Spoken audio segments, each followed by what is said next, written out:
Good morning and welcome back to part 15 of themes from Orot HaTeshuva of Rav Avram Yitzchak HaKohen Cook.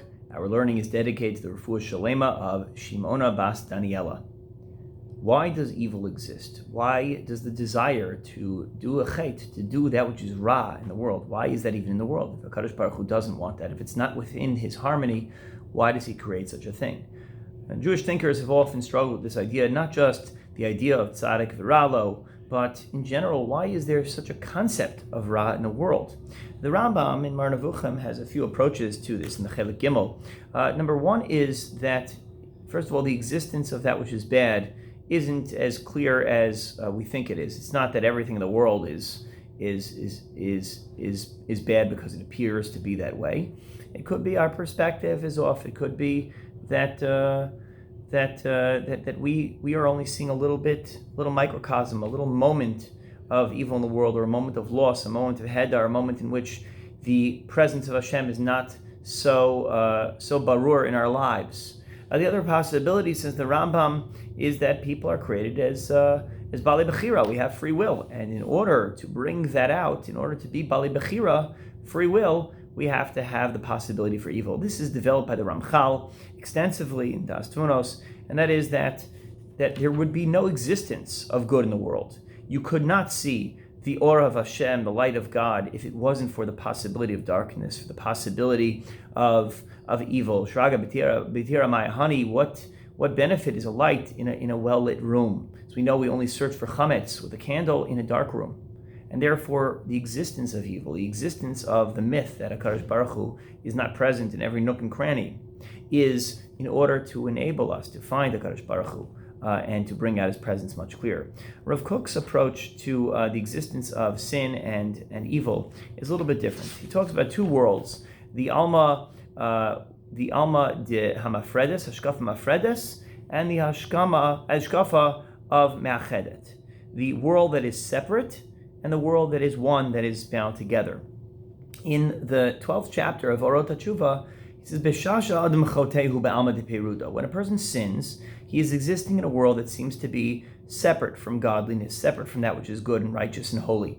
As kol prat uprat omed bifnei atzmo. Now, each independent idea, each independent action exists in a vacuum from one another. So you have a person who's a tzaddik and you have a person who's a rasha. Those two people's lives are disconnected. You have one person who in the morning does a mitzvah, goes to minyan, and in the afternoon does an avera, and that person is two different people at two different moments. That's one possibility.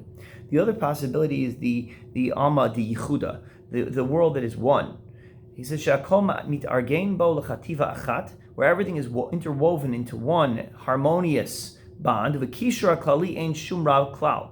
And here's the thing: in such a world, tov haklali, there is no such thing as evil. Again, it may look like it, but once it's bound into the good, there is no evil. The pasuk says, "Od ma'ad v'isponat al makom ve'inenu." In the future, we'll look at the place where we perceived evil and it won't have existed. The Ishbitzer, the Me'ashilach Mercha Yosef Radzin, writes on that pasuk that when you look back at your moments in your life or moments in history that they're so devoid of Kedusha, devoid of HaKadosh Baruch Hu, and you look back on them with the clarity of Achdus, with the clarity of the Alma de Yehuda, all of a sudden it doesn't look evil anymore. And that perspective is not that evil is created so that we see the good, or evil is an aberration from good, but it's just few moments. There is no such thing as Ra in the world. This is a tough concept to address because we know there are evil people, there are evil individuals. That clear evil belongs to the world of the Alma de Peruda. It's totally separate from HaKadosh Baruch Hu. There's no chelik in the world to come.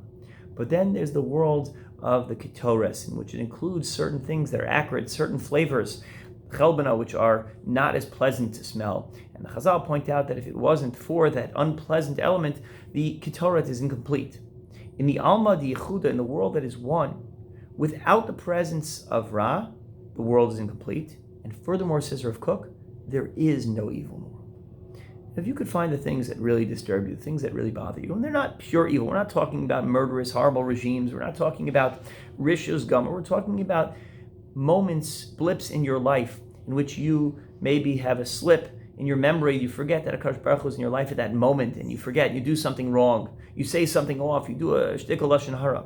Those moments for you you have to go back and see how that could fit in the Alma D'Yechuda. In reality, those have the potential to be part of the larger framework of good. You can go back and weave in. Rebbe once said to me, if you wasted your time, let's say, in Bittul Torah with something, whatever it was, you're watching a television program, you were reading a book that wasn't in the world of Torah, and it wasn't, or just having a casual conversation for a little too long, whereby you ended up missing out on opportunities for engaging in direct mitzvot. See if you can go back and weave those moments back into the tapestry of the good. To be malamed zechus on yourself, to learn that really, even when you thought you were running away, you're really running to God. Find the moments in that in which there is, find the elements in that in which there is a sanctification of the name of God. That's the Alma D'Yechuda, where Kishor Klali Ein Shum Ra Klal. There is no such thing as evil in the world, and that's the highest level of existence that we all hope for.